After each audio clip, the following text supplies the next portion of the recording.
નમસ્કાર મિત્રો, આજનો ટોપિક મુદ્દો છે મત્સ્ય ઉદ્યોગ. આ ખાસ મુદ્દો સમજવા જેવો છે. અહીંથી બધી શરૂઆત થાય. વિકસિત ભારત બનાવવું હોય, વિશ્વગુરુ ભારત બનાવવું હોય તો બધી શરૂઆત દરિયા કિનારેથી થાય.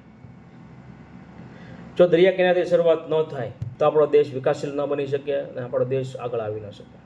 દેશની જીડીપીનો ગ્રોથ હોય ખાસ દરિયા કિનારેથી ખૂબ જ મહત્વનો હોય છે.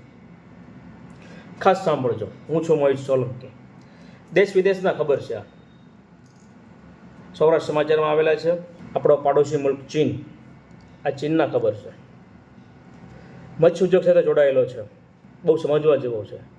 એટલે જે ચીનની સરકાર હોય છે એ લોકોને આત્મનિર્ભર કેવી રીતના કરે છે. આપણા દેશની અંદર આપણે આત્મનિર્ભરની બહુ વાત કરીએ છીએ, વોકલ ટુ લોકલ.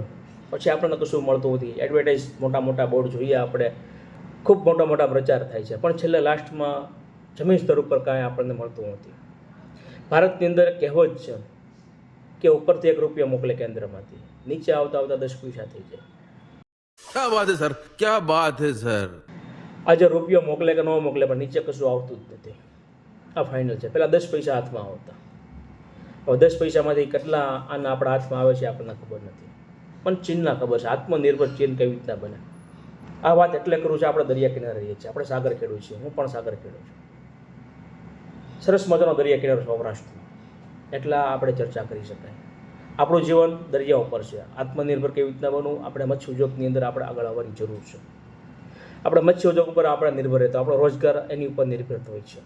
સાગર ખેડૂતના ઘણી અલગ અલગ બધી યોજના આવતી હોય છે. મત્સ્ય ઉદ્યોગની હોય છે, મીઠા પકવાની હોય છે, તળાવની હોય છે, ઘણી બધી અલગ અલગ બધી યોજના હોય છે મત્સ્ય ઉદ્યોગની અંદર. એટલે આપણે પહેલાં ચીનના ખબર સાંભળેલી, એની સરકારે એને આત્મનિર્ભર કેવી રીતના બનાવ્યા. પછી આપણે આગળ ટોપિક મુદ્દા પર વાત કરશું આપણે, એટલે બધી જ આપણને ખબર પડી જશે આપણે ક્યાં છીએ. આપણો પાડોશી મુલ્ક ચીન, ચીનનું લોજિંગ ટાઉન શહેરનું એક ભાગ છે એમનો. નવા મોડલથી મત્સ્ય ઉદ્યોગ શીખવા માટે દૂર દૂરથી લોકો આવે છે. એ રીતના આપણો સૌરાષ્ટ્રનો દરિયા કિનારો છે, આપણો સરસ મજાનો આપણો દરિયા કિનારો, ભવાની બીચ છે, બંદર છે, લાઇટ હાઉસ છે, આમ ઠેઠ સુધી દરિયા કિનારો તમે પોરબંદર સુધી ગણી લો. જ્યાં લોકો મત્સ્ય ઉદ્યોગનું કામ કરતા હોય ને એ શીખવા માટે બધા દૂર દૂરથી આવે. કોઈક અમદાવાદથી આવે, કોઈક રાજસ્થાનથી આવે. જ્યાં દરિયા કિનારે લાગુ ન પડે લોકો ત્યાં શીખવા માટે આવે કે મત્સ્ય ઉદ્યોગના લોકો કામ કેવી રીતના કરે છે, સાગર ખેડૂત કેવી રીતના કામ કરે છે. એવી રીતના ચીનની અંદર નવા મોડલથી લોકો મત્સ્ય ઉદ્યોગ હોય, મત્સ્ય ઉછેર, એ શીખવા માટે લોકો ત્યાં શીખવા માટે આવે છે. પછી બહુ ઝીણા ખબર હોય છે. એ ઝીણા ખબર ખાસ વાંચવા. જો આપણે ઝીણા ખબર ન વાંચીએ એટલે આપણને કાંઈ ખબર ન પડે. એટલે આપણે ઝીણા ખબર વાંચીએ તો જ આપણને ખબર પડશે કે આપણા ઘર પાસે ગટર ઉભરાય છે, જળથી નળની સુવિધા નથી, પાણી 10 દિવસથી આવતું નથી, ગામમાં કચરો રેલમ છેલ છે, કોઈ વાળવા આવતું નથી. દરેક વસ્તુ આપણને ખબર પડે આપણે જો ઝીણા અક્ષર આપણે સમજીએ તો. આ ચીનના છે એટલે ચીનના ઝીણા અક્ષર વાંચીએ આપણે. ચીનના સુક્રિય શહેરમાં આવેલું લોજિંગ ટાઉન દેશમાં સૌથી સુંદર ગામનું એક. ચીનનું જે સુંદર જે ગામ હોય છે એમાં એક એનું ગામ છે. ઉગતા સૂર્યના સોનેરી કિરણો ગામની સુંદરતાને ચાર ચાંદ લગાવે છે. ગામમાં હવે મત્સ્ય ઉદ્યોગનું મુખ્ય કેન્દ્ર બની રહ્યું છે. જે દરિયા કિનારે ગામ છે, ઉગતો સૂરજ ડ્રોન તસવીરથી ઉપરથી જે ગામ જોઈએ એટલે શહેરનું એક સરસ મજાનું સુંદર ગામ, સોનેરી ગામ. તસવીરમાં જોવા મળી રહેલા વિશાળ તળાવ, સૌંદર્ય આધુનિક તકનિકનું કોમ્બિનેશન, ચીનના ગ્રામીણ અર્થતંત્રનું મજબૂત મોડલ. જેનું જે ગામડું હોય છે, જેનો રોજગાર હોય છે, એનો અર્થતંત્ર મજબૂત કરે છે. દરેક લોકો અહીંયા આત્મનિર્ભર બનવા માટે એની આજીવિકા હોય છે ખૂબ મજબૂત કરી છે. તસવીરમાં જોવા મળી રહેલા વિશાળ તળાવ અને ચોરસ આકારના ખેતર જેવા તળાવો મોટા પાયે મત્સ્ય ઉછેર કરવામાં આવે છે, જ્યાંથી દર વર્ષે મોટા પાયે માછલી દેશના બજારોમાં સપ્લાય થઈ રહી છે. અહીંની તસવીર વાયરલ થઈ રહી છે. હજારો લોકો અહીં ફરવા પણ આવવા લાગ્યા છે. અહીં તળાવોના કિનારે વિશાળ પવનચક્કી લગાવેલી છે. આ ચીનનું અર્થતંત્રની અંદર મજબૂત કામ. નાનું મોટું ગામ હોય છે એ અર્થતંત્રમાં ખૂબ મજબૂત હોય છે. જે ગામની અંદર આજીવિકા ઉદ્યોગ હોય એ ગામ સદ્ધર હોય છે. આપણે પવનચક્કી તો છે દરિયા કિનારે, પણ ઉપર ડ્રોન તસવીર આપણે લઈએ ને એટલે આપણને સુંદર ગામ ન લાગે, આપણને આવા તળાવ ન બતાવે. આપણને આ સરસ મજાના ઉપરથી તળાવ બતાવે. સરકારે એને યોજના આપી કે તમે મત્સ્ય ઉદ્યોગનું કામ કરો. એ લોકોને શીખવાડ્યું કે મત્સ્ય ઉદ્યોગનું પાલન આવી રીતના કરી શકાય. એ માછલી દૂર દૂર સુધી જાય, શહેરની અંદર, અલગ અલગ રાજ્યની અંદર, જિલ્લાની અંદર, તાલુકાની અંદર જાય અને આજીવિકા મછવારા જે હોય આજુબાજુના ગામમાં જે લોકો રહેતા હોય સરસ મજાનું પશુપાલનનું મત્સ્ય ઉદ્યોગનું કામ કરે છે. આ ચીનના ખબર. હવે આપણે આવીએ છીએ. ઘણા બધા લોકોને ખબર નહીં હોય. ગુજરાત રાજ્ય સરકાર, ભારત સરકાર ઘણી બધી યોજનાઓ મત્સ્ય ઉદ્યોગમાં આપે છે, પણ ત્યાં સુધી પહોંચતી કેમ નથી? કેમ શીખવાડવામાં આવતું ચીનની જેમ કે તમારે પણ આજીવિકા કરવા માટે, રોજગાર માટે તમારે પણ આવા મોટા મોટા તળાવ ખોલવા પડશે, અમે તમને જમીન આપશું, દરિયા કિનારો આપશું, તમને અમે પવનચક્કી તો આપી જ છે, સરસ મજાના સુંદર તમે ગામ બનાવો, આવી સારી આપણે યોજના લાવીએ. જો યોજના સારી હશે, અર્થતંત્ર ગ્રામીણનું મજબૂત હશે તો દેશનું અર્થતંત્ર મજબૂત થશે, આપણે વિશ્વગુરુ બનશું. કેમ બધું શીખવાડવામાં આવતું નથી આપણને? ભારતીય જનતા પાર્ટી 30 વર્ષથી છે. એક સમય હતો આઝાદી પછી, ગામડું મજબૂત હતું, લોકો નાના ગામમાં રહેવા જતા, ઘણા બધા વેપારી નાના નાના ગામની અંદર રહેતા, દરિયા કિનારે રહેતા, અને દરિયા કિનારેથી આખું અર્થતંત્ર ચાલતું. આપણો દરિયા કિનારો બહુ ચાલુ હતો. ઘોઘાથી લઈ મહુવા બંદર લઈ લો, પોરબંદર, દરેક દરિયા કિનારાની અંદર મોટા મોટા બંદરો હતા. પુષ્કળ પ્રમાણની આજીવિકા મળી રહેતી આપણને. અત્યારે હાલની પરિસ્થિતિ કોઈ પણ ગામની આપણે જોઈ લઈએ, મહુવા તાલુકાની આજુબાજુના ગામની, અલગ અલગ બધા લોકો ડીહાઇડ્રેશનમાં કામ કરતા હોય, કોઈ વેપારી દુકાને કામ કરતા હોય છે. જેવો એ મહેનત કરે છે એવું મહેનતાણું એને મળતું નથી. આ સત્યતા છે. આનું કારણ શું? આનું કારણ એક જ યાદ રાખજો. આ બહુ સરસ મજાના ખબર છે, એ પણ દરિયા કિનારાના છે. દરેક વસ્તુ આપણને ખબર પડી જશે. આનું કારણ શું?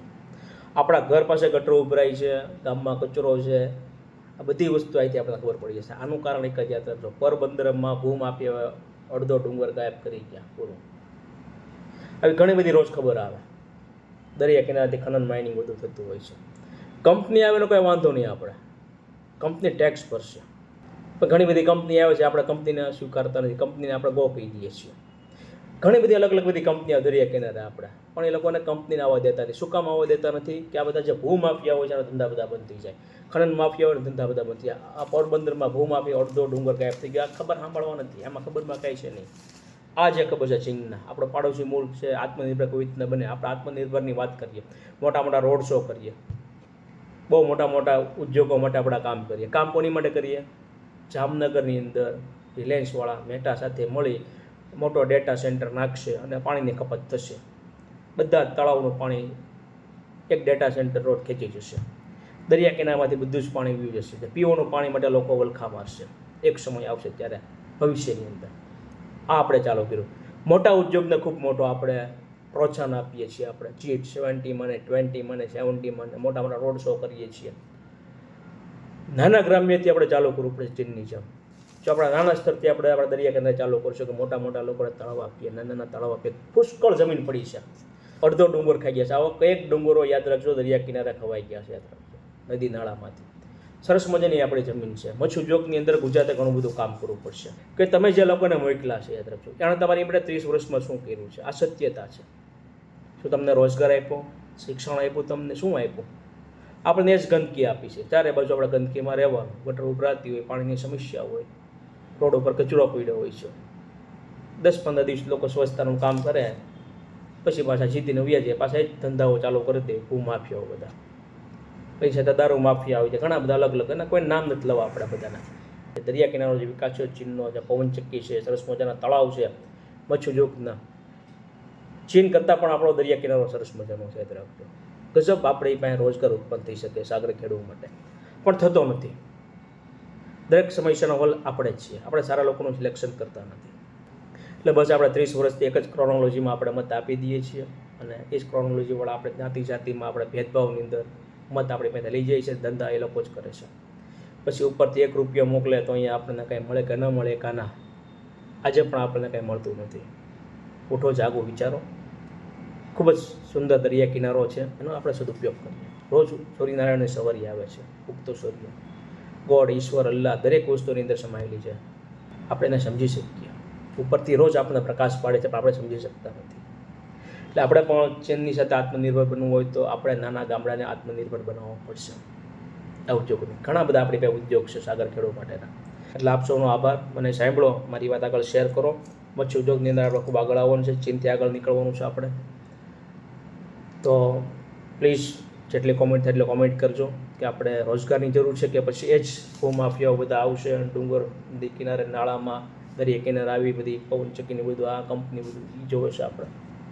આપણે ગામડાને આત્મનિર્ભર બનાવવાનું છે. જો ગામડું આત્મનિર્ભર બનશે તો આપણો દેશ આત્મનિર્ભર બનશે અને વિશ્વગુરુ બનશે. જય સિયારામ, જય દ્વારકાધીશ, વંદે માતરમ, ભારત માતા કી જય. જય જવાન, જય કિસાન, જય સાગર ખેડૂત.